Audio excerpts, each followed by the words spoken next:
সংবিধানের প্রস্তাবনার তারিখ অপরিবর্তিত রেখে সংশোধন আনা যায় কি? ভারতের সুপ্রিম কোর্টে এই প্রশ্ন উঠেছে। শুক্রবার সর্বোচ্চ আদালতে সংবিধানের প্রস্তাবনায় সংশোধন সংক্রান্ত একটি জনস্বার্থ মামলা হয়।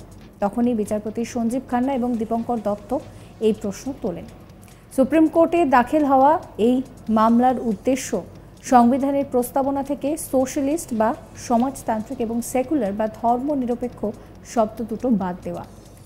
সেই জন্যেই বিজেপি নেতা সুব্রহ্মণ্যম স্বামী এবং আইনজীবী বিষ্ণু শঙ্কর জৈন এই জনস্বার্থ মামলা করেন। মামলার পরবর্তী শুনানির দিন ধার্য হয়েছে 29শে এপ্রিল। পাশাপাশি বিচারপতি দীপঙ্কর দত্ত জানতে চান, প্রস্তাবনা গৃহীত হয়েছিল 1949 সালের 26শে নভেম্বর। প্রস্তাবনায় তা উল্লেখ করা হয়েছে। তারিখ ও বছর অপরিবর্তিত রেখে সেই প্রস্তাবনা কি সংশোধন করা যায়? তিনি বলেন, এটা একটা একাডেমিক বা সাধারণ আগ্রহ সংক্রান্ত প্রশ্ন। বিচারপতির ওই আগ্রহ মিশ্রিত প্রশ্ন শোনার সঙ্গে সঙ্গে সুব্রহ্মণ্যম স্বামী বলেন যে এটাই আসল কথা, আবেদনের মূল বিষয়তা। ভারতীয় সংবিধানের প্রস্তাবনা যখন গৃহীত হয়েছিল তখন তাতে সমাজতান্ত্রিক এবং ধর্মনিরপেক্ষ শব্দ দুটো ছিল না। এই দুটো ঢোকানো হয়েছে 1976 সালে 42তম সংবিধান সংশোধনী এনে। প্রস্তাবনা গৃহীত হওয়ার 27 বছর পর ওই দুটো শব্দ অন্তর্ভুক্তি হলেও তারিখ অপরিবর্তিত রাখা হয়।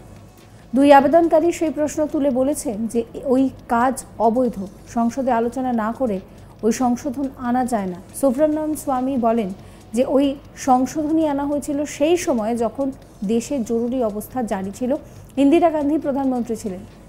স্বামী ও জৈনের আবেদনে আরও যেটা বলা হচ্ছে যে সংবিধান রচয়িতারা প্রস্তাবনায় সমাজতান্ত্রিক এবং ধর্মনিরপেক্ষ শব্দ রাখতে চাননি, তাহলে শুরুতেই তা থাকতো।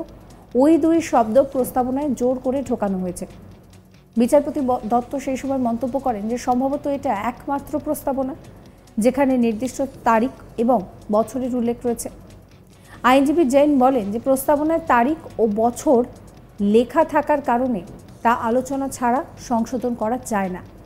আইনজীবী বিষ্ণু শঙ্কর জৈন এবং তার বাবা হরিশঙ্কর জৈন অযোধ্যা মামলা সেখানে শুরু থেকে বর্তমানে জ্ঞানবাপীর মতন বহু মামলার সঙ্গে যুক্ত।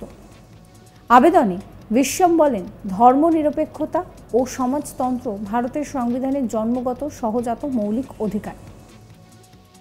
তা বানচাল করাই ওই আবেদনকারীদের উদ্দেশ্য, যাতে রাজনৈতিক দলগুলি ধর্মের নামে ভোট চাইতে পারে। তার আর্জি সুপ্রিম কোর্টের উচিত অবিলম্বে সেই আবেদন খারিজ করা।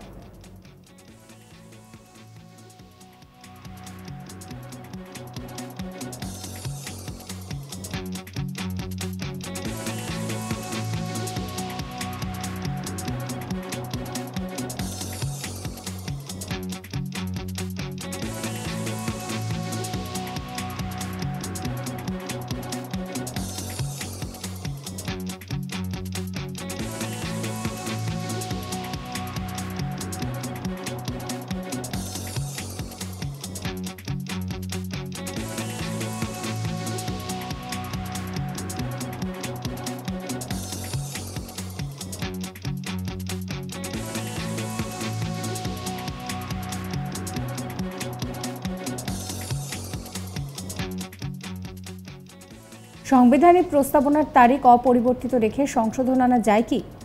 ভারতের সুপ্রিম কোর্টে এই প্রশ্ন উঠেছে। শুক্রবার সর্বোচ্চ আদালতে সংবিধান প্রস্তাবনায় সংশোধন সংক্রান্ত এক জনস্বার্থ মামলা করা হয়। তখন বিচারপতি সঞ্জীব খান্না এবং দীপঙ্কর দত্ত এই প্রশ্নই তোলেন।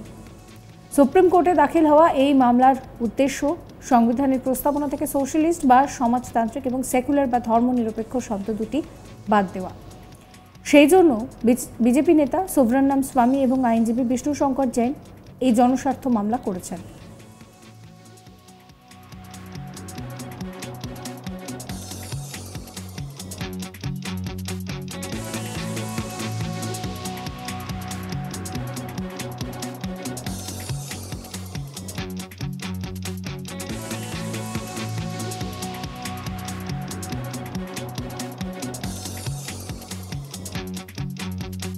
মামলার পরবর্তী শুনানির দিন ধার্য করা হয়েছে 29শে এপ্রিল। এই খবর সংক্রান্ত আপনাদের মতামত নিচে কমেন্ট করে জানাবেন। কমেন্ট সেকশন খোলা রয়েছে আপনাদের জন্য। সমস্ত খবরের আপডেটের জন্য সাবস্ক্রাইব করবেন আজ তাক বাংলার ইউটিউব চ্যানেলকে, ফলো করতে ভুলবেন না আজ তাক বাংলার হোয়াটসঅ্যাপ চ্যানেল।